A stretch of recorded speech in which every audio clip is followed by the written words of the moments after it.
Hi, happy Wednesday. You ready? I think we're going to try to do 2 chapters tonight. So I hope you had a great day.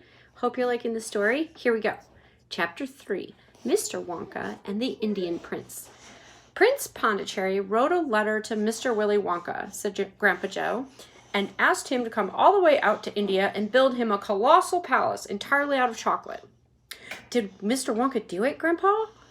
He did indeed, and what a palace it was. It had 100 rooms, and everything was made of either dark or light chocolate. The bricks were chocolate. The cement holding them together was chocolate. The windows were chocolate, and all the walls and ceilings were made of chocolate. So were the carpets, and the pictures, and the furniture and the beds. And when you turned on the taps in the bathroom, hot chocolate came pouring out. When it was all finished, Mr. Wonka said to Prince Pondicherry, "I warn you, though, it won't last very long, so you better start eating it right away." "Nonsense!" shouted the prince. "I'm not going to eat my palace. I'm not even going to nibble the staircase or lick the walls. I'm going to live in it." But Mr. Wonka was right, of course, because soon after this there came a very hot day with a boiling sun, and the whole palace began to melt, and then it sank slowly to the ground, and the crazy prince, who was dozing in the living room at the time, woke up to find himself swimming around in a huge, brown, sticky lake of chocolate. Little Charlie sat very still on the edge of the bed, staring at his grandfather. Charlie's face was bright, and his eyes were stretched so wide you could see the whites all around. "Is all this really true?" he asked, "or are you pulling my leg?" "It's true!" cried all 4 of the old people at once. "Of course it's true! Ask anyone you like." "And I'll tell you something else that's true," said Grandpa Joe. And now he leaned closer to Charlie and lowered his voice to a soft secret whisper. "Nobody ever comes out." "Out of where?" asked Charlie. "And nobody ever goes in." "In where?" cried Charlie. "Wonka's factory, of course." "Grandpa, what do you mean?" "I mean workers, Charlie." "Workers?" "All factories," said Grandpa Joe, "have workers streaming in and out of the gates in the mornings and evenings, except Wonka's. Have you ever seen a single person going into that place or coming out?" Little Charlie looked slowly around at each of the 4 old faces, one after the other, and they all looked back at him. They were friendly, smiling faces, but they were also quite serious. There was no sign of joking or leg pulling on any of them. "Well, have you?" asked Grandpa Joe.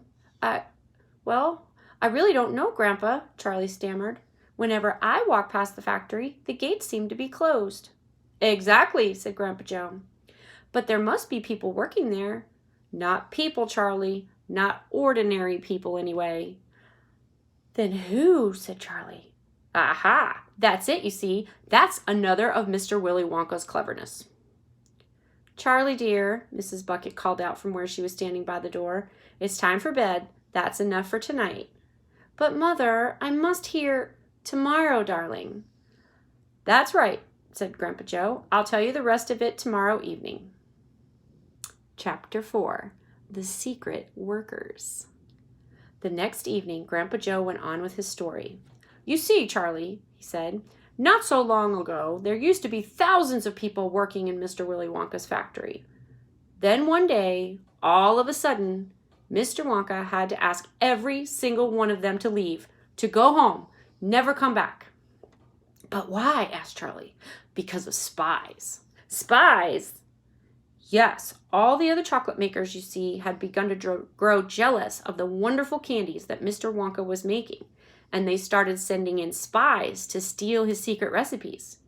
The spies took jobs in the Wonka factory, pretending that they were ordinary workers, and while they were there, each one of them found out exactly how a certain special thing was made." "And did they go back to their own factories and tell?" asked Charlie. "Well, they must have," answered Grandpa Joe, "because soon after that, Fickelgruber's factory started making an ice cream that would never melt, even in the hottest sun.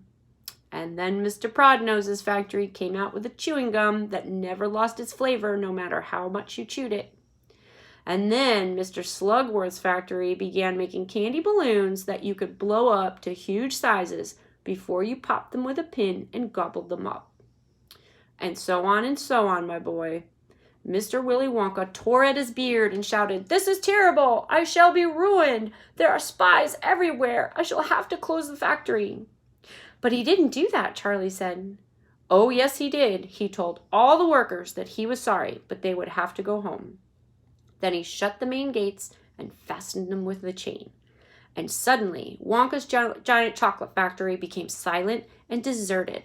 The chimneys stopped smoking, the machines stopped whirring, and from then on, not a single chocolate or candy was made. Not a soul went in or out, and even Mr. Willy Wonka himself disappeared completely. Months and months went by, Grandpa Joe went on, but still the factory remained closed. And everybody said, poor Mr. Wonka, he was so nice, and he made such marvelous things, but he's finished now. It's all over. Then something astonishing happened. One day, early in the morning, thin columns of white smoke were seen to be coming out of the tops of the tall chimneys of the factory. People in the town stopped and stared. "What's going on?" they cried. "Somebody's lit the furnaces. Mr. Wonka must be opening again." They ran to the gates, expecting to see them wide open and Mr. Wonka standing there to welcome his workers back. But no, the great iron gates were still locked and chained as securely as ever, and Mr. Wonka was nowhere to be seen. "But the factory's working," people shouted. "Listen, you can hear the machines. They're all whirring again, and you can smell the smell of melting chocolate in the air." Grandpa Joe leaned forward and laid a long, bony finger on Charlie's knee and said softly, "But most mysterious of all, Charlie, were the shadows in the windows of the factory." The people standing on the street outside could see small, dark shadows moving about behind the frosted glass windows. "Shadows of whom?" said Charlie. That's exactly what everybody else wanted to know. "The place is full of workers," people shouted, "but nobody's gone in. The gates are locked. It's crazy. Nobody ever comes out either." But there was no question at all, said Grandpa Joe, that the factory was running. And it's gone on running ever since for these last 10 years. What's more, the chocolate and candies it's been turning out have become more fantastic and delicious all the time. And of course now, whenever Mr. Wonka invents some new and wonderful candy, neither Mr. Fickelgruber, nor Mr. Prodnose, nor Mr. Slugworth, nor anybody else is able to copy it. No spies can go into the factory to find out how it's made. "But Grandpa, who," cried Charlie, "who is Mr. Wonka using to do all the work in the factory?" "Nobody knows, Charlie." "But that's absurd. Hasn't someone asked him?" "Nobody sees him anymore. He never comes out. The only things that come out of that place are chocolates and candies. They come out through a special trap door in the wall, all packaged and addressed, and they're picked up every day by the post office." "But Grandpa, what sort of people are they that work in there?" "My dear boy," said Grandpa Joe, "that is one of the great mysteries of the chocolate-making world. We know only one thing about them, that they're very small. The faint shadows that sometimes appear behind the windows, especially late at night when the lights are on, are those of tiny people no taller than my knee." "Well, there aren't any such people," Charlie said. Just then, Mr. Bucket, Charlie's father, came into the room. He was home from the toothpaste factory, and he was waving an evening newspaper rather excitedly. "Have you heard the news?" he cried. He held up the paper so that they could see the huge headline. The headline said, "Wonka Factory to be opened at last to lucky few." They're going to open the factory. Who do you think's going to be lucky? I don't know, but we'll find out. Next time, Chapter 5. Hope you had a great day.